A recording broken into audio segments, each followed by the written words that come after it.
नमस्कार, मैं हूं राजेश कुमार। वक्त यूके प्राइम का है। हरिद्वार में होने वाले महाकुंभ को लेकर राज्य सरकार पूरी तरह से तैयार है, जिसे लेकर सरकार और संतों के बीच बैठक का दौर जारी है।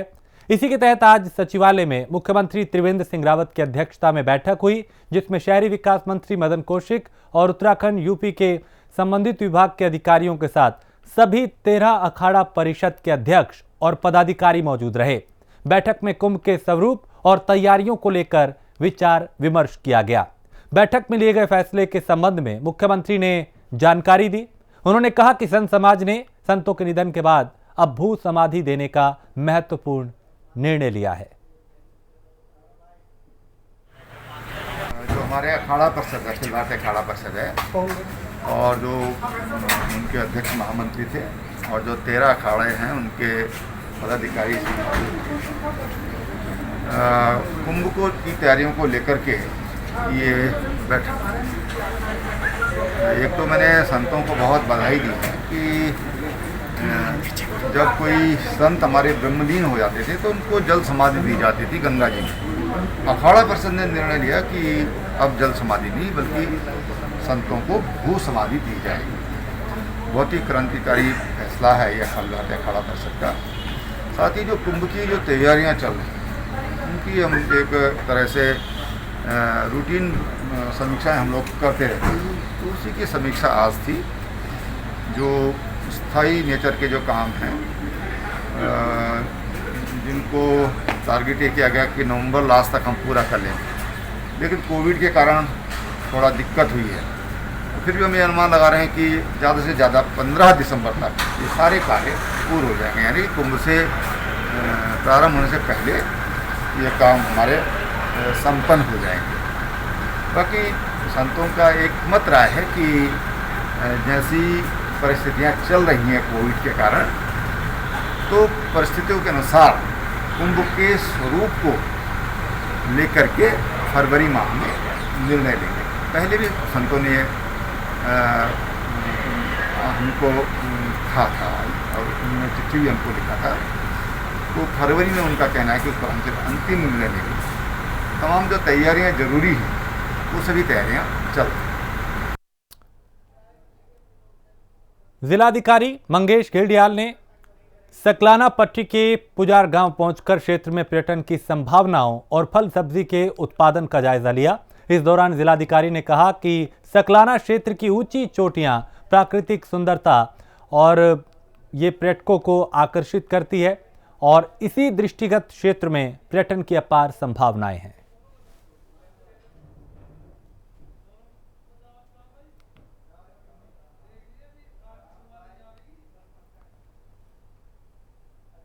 तो कोरोना काल में हर कोई बुरी तरह प्रभावित हुआ है, व्यापार पर भी इसका असर हुआ।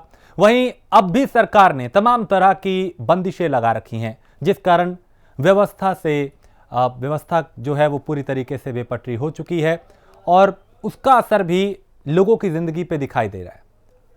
अनलॉक 4 की गाइडलाइन भारत सरकार ने जारी कर दी है, जो 1 सितंबर से लागू होगी। लेकिन इस अनलॉक 4 में वाटर पार्क, मनोरंजन पार्क के साथ सिनेमा हॉल अभी बंद रहेंगे।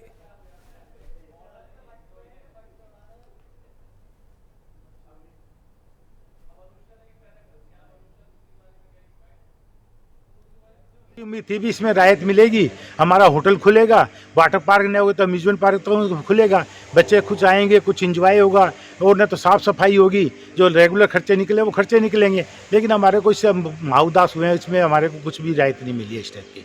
कुछ होना चाहिए, क्या कहना चाहेंगे सरकार मैं से? ये कहना चाहूँगा सरकार से मेरी रिक्वेस्ट है, हाथ जोड़ के प्रार्थना करता हूँ कि इसको अनलॉक 4 के अंदर इनको इजाज़त दी जाए। पानी का ना दी, अगर लगता है पानी से कोरोना फैल सकता है, पानी की ज़्यादा जब से हम पूरा मेंटेनेंस करते हैं, पूरी फॉगिंग करते हैं, पूरे इसके अंदर केमिकल डालते हैं जिससे कि आगे ये कोरोना ना फैले।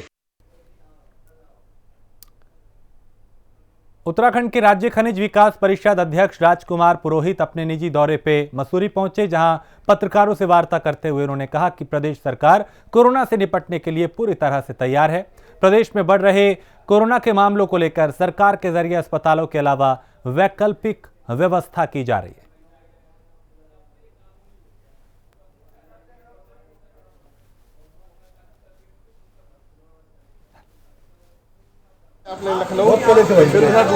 विपक्ष जो भी कार्य कर रहा है, विपक्ष जो भी बात कह रहा है, वो अगर विपक्ष को अपनी रोटियां सेकनी है, उनको अपने को जिंदा रखना है, क्योंकि आज उनके पास कोई मुद्दे नहीं है। इसलिए जो भी ऐसे मुद्दे हैं जिस पर केंद्र की सरकार हो चाहे प्रदेश सरकार हो, जो भी अच्छा कार्य कर रही है उसके खिलाफ उनके बोलने की, आवाज़ उठाने का जो उनका तरीका है उन्हें करने दीजिए। लेकिन वर्तमान में जो धरातल पे आज कोरोना के लिए आप कहते हैं, जितने कोविड-19 सेंटर की बात करते हैं, हेल्थ सिस्टम की बात करते हैं, जो यहाँ के प्रदेश के जो लोग हैं उनकी व्यवस्थाओं की बात करते हैं, उनके स्वास्थ्य की बात करते हैं, तो मैं समझता हूँ कि त्रिवेंद्र रावत जी की सरकार इसमें पूर्णतः सफल है और इस प्रकार की व्यवस्थाएं करी हैं कि चाहे आप देखिए होटल में भी ऐसी व्यवस्थाएं करती हैं कि वहाँ पे कोविड-19 सेंटर बना दिए गए हैं और होम क्वारंटाइन की बात हो रही है और ऐसी व्यवस्था करिए कि निश्चित तौर व्यक्ति संख्या में ही यहाँ पे आ पाएंगे, जिससे कि और उनकी जांच की व्यवस्था, इस पर सरकार पूर्णतः कार्य कर रही है और विपक्ष को चिंता करने की जरूरत नहीं है। देहरादून वन प्रभाग की लच्छीवाला रेंज के जंगल में वन क्षेत्राधिकारी घनानंद उनियाल के नेतृत्व में तमाम वन सुरक्षा कर्मियों ने जंगल में गश्त लगाई। वहां की सुरक्षा व्यवस्था का जायजा भी उनके जरिए लिया गया। मॉनसून सीजन के कारण जंगल के जीव जंतु, नदी नाले और पेड़ पौधों की बारीकी से निरीक्षण भी किया गया।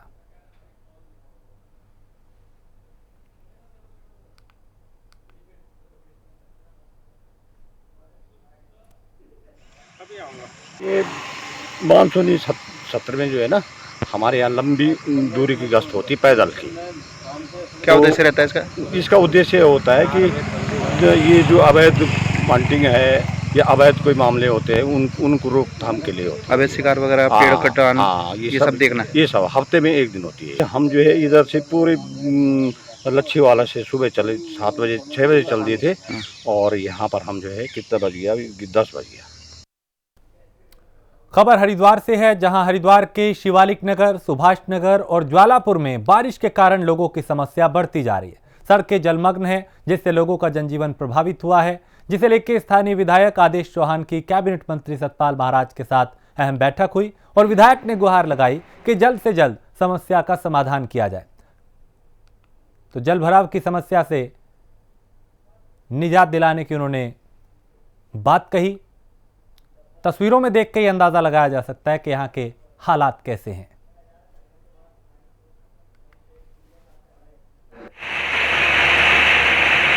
मैं माननीय मुख्यमंत्री जी से इस रोड के लिए जब सरकार बनी तभी आग्रह किया था और वो 5 करोड़ रुपये हम लोगों ने इस रोड के लिए दिया है। पुल जटवाड़ा से लेकर सुभाष नगर बस DSC होते हुए शिवालिक नगर तक और लगभग 70% काम रोड का कंप्लीट हो चुका है। अभी डामरीकरण का काम चल रहा है और इसमें रफ्ते की एक समस्या थी कि रफ्ते पर बिना बरसात के भी पानी 3-4 इंच बहता रहता था, पैदल जाने वालों को दिक्कत थी। तो उस रफ्ते की जगह पर हमने जो है एक कोजवे बनाया है, जिसमें नीचे जो है पाइप डाले गए हैं, बड़े बड़े पाइप, ताकि बिना बारिश के जो थोड़ा बहुत पानी वहाँ डेली आता है वो नीचे से निकल जाए, उसकी सरफेस सूखी रहे। और जब ज़्यादा ही पानी नदी के अंदर आएगा तभी वो रफ्ते के ऊपर से पानी क्रॉस होगा। कम बारिश में भी पानी नीचे से ही गुजर जाएगा तो लोगों को निश्चित रूप से उससे सुविधा होगी। और मैं क्षेत्र की जनता को, विशेषकर सुभाषनगर, टिहरी विस्थापित, ज्वालापुर, वाल्मीकि बस्ती, घास मंडी और शिवालिक नगर, न्यू शिवालिक नगर के लोगों को बधाई देता हूँ कि ये इतनी अच्छी रोड बनने वाली है। सोशल मीडिया पर एक स्कूल के प्रधानाचार्य का वीडियो वायरल हो रहा है। वायरल वीडियो में साफ सुना जा सकता है कि प्रधानाचार्य अभिभावकों और केंद्र सरकार को देख लेने की बात कर रहे हैं, जिसके बाद अभिभावकों ने प्रेस कॉन्फ्रेंस करके इसे उजागर कर दिया और केस भी दर्ज करवाया है। इस मुद्दे पर अब राजनीति शुरू हो गई है। कांग्रेस ने मुद्दे को आड़े हाथों लिया और हरिद्वार के कनखल क्षेत्र में कांग्रेस कार्यकर्ताओं ने जोरदार प्रदर्शन किया।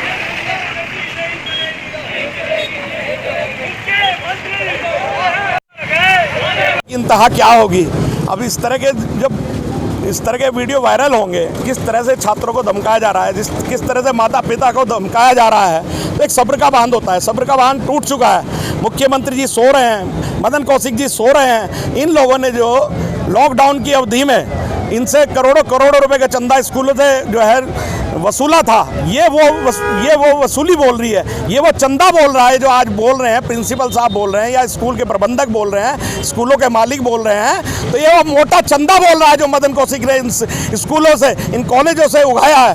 इस कारण आज जो है माँ बाप रो रहे हैं, छात्र रो रहे हैं, जनता रो रही है।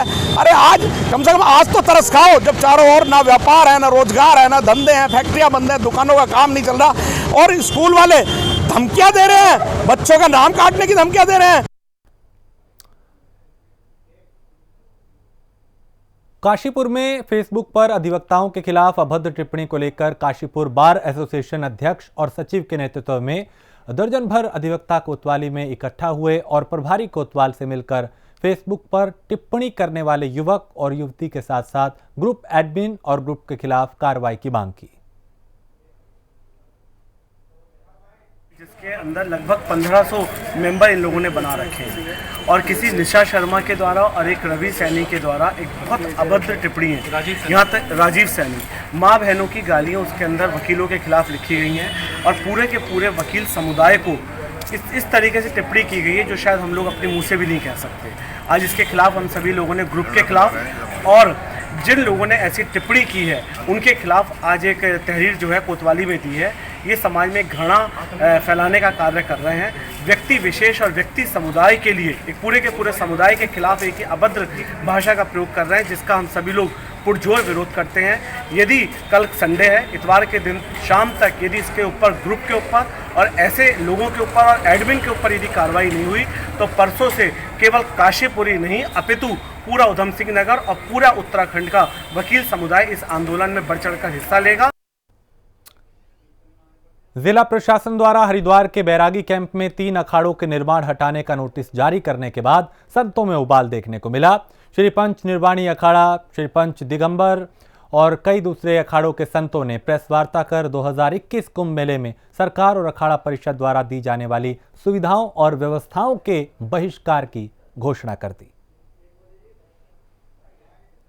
हम ये नोटिसों को नहीं मान करते, हम तो केवल यह है कि हमारी मांग यह है कि ये पूरा आरक्षण क्षेत्र जो है बैरागी कैंप इसको आरक्षित करो, यहाँ निर्माण बंद करो और हमारे तीनों अनियों के स्थायी यहाँ पर स्थान बना कर दो। ऐसे में ये नोटिस का जवाब है। हम अपना सेवा नहीं लेंगे, ना प्रशासन की कोई सेवा लेंगे। ये नोटिस आया है तो ये नोटिस सरकार ने भेजा है, तो नोटिस सरकार जाने, सरकार उसमें क्या जवाब लगाती हैं, क्या करती हैं, वो व्यवस्था करेगी। हम लोगों को कहीं पर ना कोई नोटिस के जवाब के वहाँ पर जाना है कोर्ट में, ना कहीं कुछ। यहाँ पर जो सरकार करना चाहे वो करे।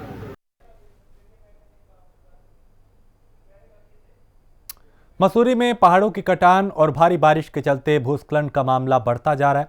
आए दिन हो रहे भूस्खलन में लोगों की परेशानियां बढ़ती जा रही। इस बीच देहरादून मसूरी मार्ग चूनाखाले के पास भारी भूस्खलन होने से हाईवे बंद हो गया, जिसके चलते आवागमन बाधित हुआ।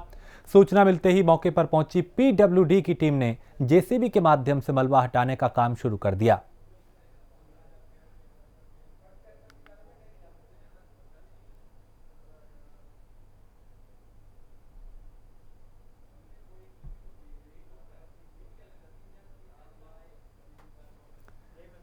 जोशीमठ में सिखों के पवित्र धाम हेमकुंड साहिब के कपाट खुलने की तैयारियां शुरू हो गई हैं। प्रशासन की तरफ से सारी तैयारियां पूरी कर ली गई हैं। बता दें कि हेमकुंड साहिब के कपाट जून में खुल जाते हैं, लेकिन कोरोना के चलते इस बार हेमकुंड साहिब के कपाट नहीं खुल पाए थे। ऐसे में गुरुद्वारा प्रबंधक कमेटी ने 4 सितंबर को कपाट खोलने की तारीख तय की थी, जिसे लेकर तैयारियां लगभग पूरी हो चुकी हैं।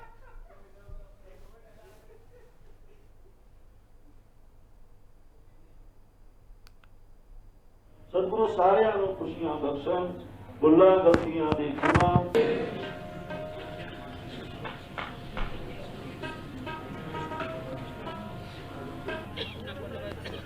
तो श्रद्धालुओं को कोरोना नेगेटिव का सर्टिफिकेट यहां पे देना होगा। कई तरह की सावधानियां बरतनी होंगी। 4 सितंबर को हेमकुंड साहिब के कपाट खुलेंगे।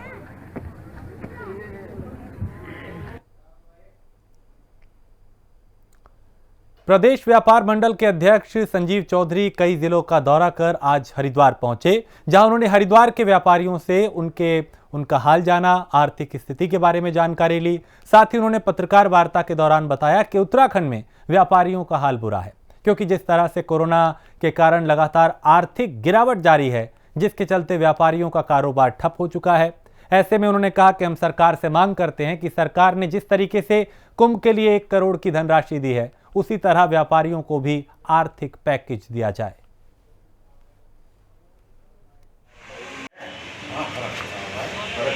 हमारे पास कुमाऊं मंडल से संजीव चौधरी अध्यक्ष जी आए थे हमारे पास, और जो है भाई हमारा इस समय व्यापार तो पूरा ठप ही हो गया है और कोई इस समय हमारी ना तो सरकार सहायता कर रही है, और भाई हमारा हाल चाल पूछने आए तो हमें अच्छा लगा।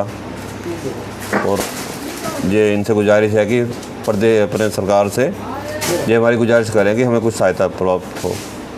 अपना घर बार नहीं चल रहा है, लोग सामान दे नहीं रहे हैं उधार, तो हम पैसा है नहीं, कहाँ से सामान लाएं, कहाँ से सामान रखें अपनी दुकानों में और कैसे हम बेचें। ना ही ग्राहक इतने आ रहे हैं, सामान बिक नहीं रहा है, तो इस समय बुरी स्थिति हो चुकी है। इनसे कहा कि हमारी जो बात है सरकार तक पहुंचाएं, नहीं तो हम भी जो है जन आंदोलन करेंगे इसके विरुद्ध। रुद्रप्रयाग में कांग्रेस ने सरकार पर प्रवासियों के साथ छल करने का आरोप लगाया। कांग्रेस के पूर्व मंत्री मातंबर सिंह कंडारी ने कहा, सरकार एक तरफ प्रवासियों को स्वरोजगार से जोड़ने की बड़ी बात कर रही है, वहीं जमीन पर सरकार के सभी दावे फेल नजर आ रहे हैं। हजारों की संख्या में बाहरी प्रदेशों से घर आए प्रवासियों को सरकार ने बड़े बड़े सपने दिखाए, लेकिन अब तक किसी भी प्रवासी को रोजगार से नहीं जोड़ा जा सका, जिससे प्रवासी खुद को ठगा हुआ महसूस कर रहे हैं। जिला कांग्रेस कार्यालय में रोजगार रिपोर्ट लेकर कराया गया है। वो अपना परिवार का तो छोड़ो, अपना भरण पोषण भी जो है करना जो लोगों के लिए दुर्लभ हो रहा है।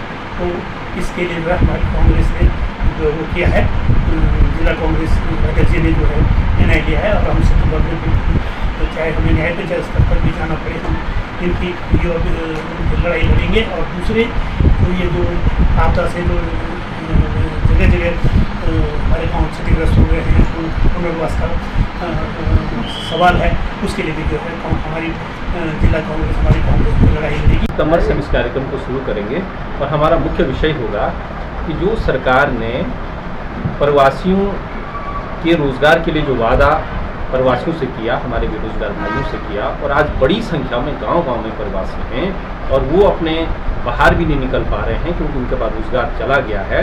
और सरकार ने वादा किया कि वो उनके लिए सरकार रोजगार का सृजन यहीं उनके लिए करेगी स्थानीय स्तर पे। और सरकार ने इसलिए न्याय पंचायत स्तरों पर भी शिविर लगाए, और उन न्याय पंचायत स्तरीय शिविरों की क्या दुर्दशा हुई ये आप लोगों के सामने है। और आज तक भी रोजगार की दिशा में केंद्र और राज्य सरकार एक भी कदम आगे नहीं उठा पाई, और जो वादा किया था उसमें फेल है। इसलिए कांग्रेस पार्टी इसका विरोध करेगी। केंद्र में प्रधानमंत्री जी ने और उत्तराखंड में मुख्यमंत्री जी ने स्वरोजगार योजना के बारे में कहा था कि हम जल्द से जल्द जो प्रवासी भाई हैं उनको रोजगार प्रदान करेंगे। मगर वर्तमान समय में किसी भी प्रवासी भाई को 1 पैसे का योगदान सरकार की तरफ से नहीं मिला है और वे भटक रहे हैं रोजगार के लिए। अर्थात केंद्र सरकार ने भी गुमराह किया और राज्य सरकार ने भी गुमराह किया प्रवासी भाइयों को, यहाँ उत्तराखंड की जनता को। टिहरी जनपद के देवप्रयाग कोतवाली में तैनात एक सिपाही कोरोना पॉजिटिव पाए गए, जिससे पुलिस कर्मियों में भड़कंप मच गया। पूरे कोतवाली को 48 घंटों के लिए सीज कर दिया गया और कोतवाली में 20 लोगों के सैंपल लेकर जांच के लिए भेज दिए गए हैं, जबकि प्रशासन ने सिपाही के संपर्क में आने वाले लोगों को क्वारंटीन कर दिया है।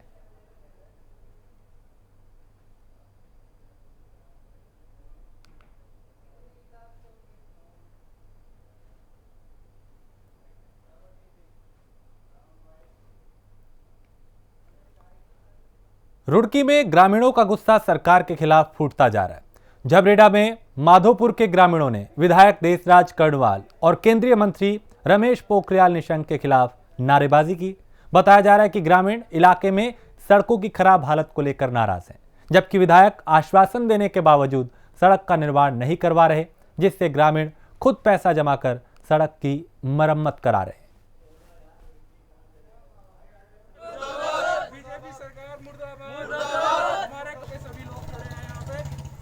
तो खराब सड़कों को लेकर ग्रामीणों में नाराजगी देखी गई। ग्रामीणों ने विधायक और सांसद के खिलाफ प्रदर्शन किया। नारेबाजी की और कहा कि महज आश्वासन दिया जाता है, लेकिन सड़क की हालत नहीं सुधर रही है। हालात जस के तस बने हुए हैं। लोगों को कई तरह की परेशानियां होती हैं। आए दिन यहाँ पे हादसे होते हैं, कई लोग जख्मी होते हैं, घायल होते हैं। बावजूद इसके शासन प्रशासन इस तरफ ध्यान देने को तैयार नहीं। नतीजा, परेशानियां यहाँ के स्थानीय लोगों की बढ़ रही है।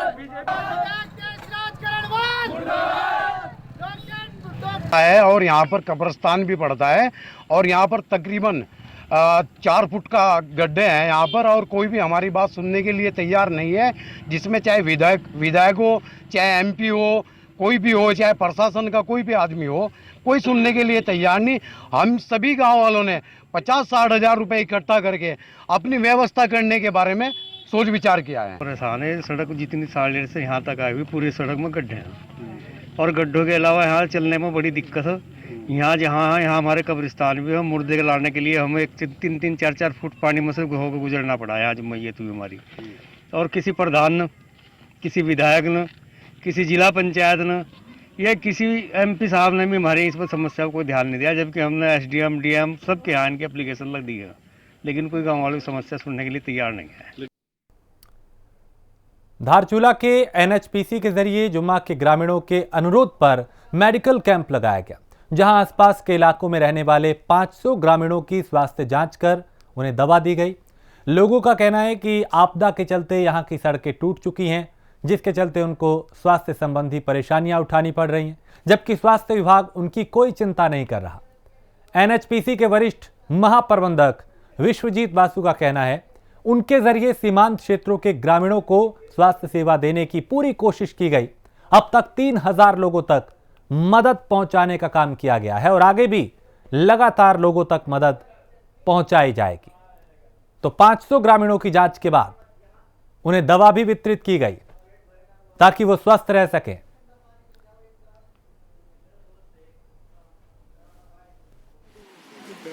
कैंप लगाया है, सरकारी जो कैंप लगाया है बहुत अच्छी बात है।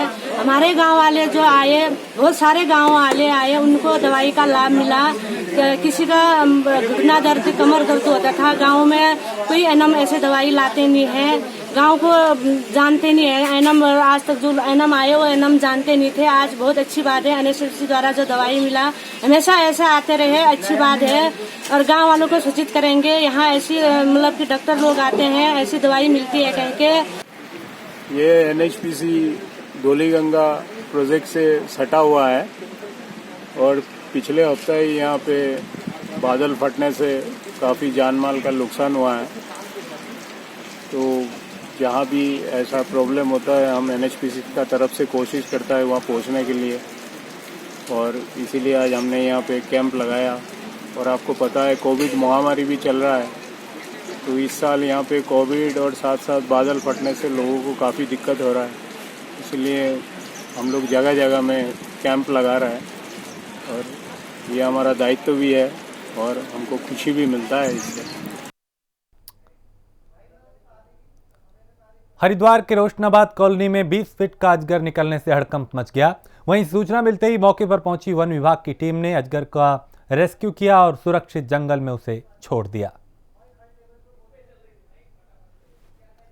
तो रिहायशी इलाके में अजगर निकलने से हड़कंप मच गया। इसकी लंबाई करीब 20 फीट बताई जा रही है, जिसके बाद तुरंत वन विभाग को सूचना दी गई। टीम मौके पर पहुंची, इसे पकड़ा और सुरक्षित जंगल में छोड़ दिया गया।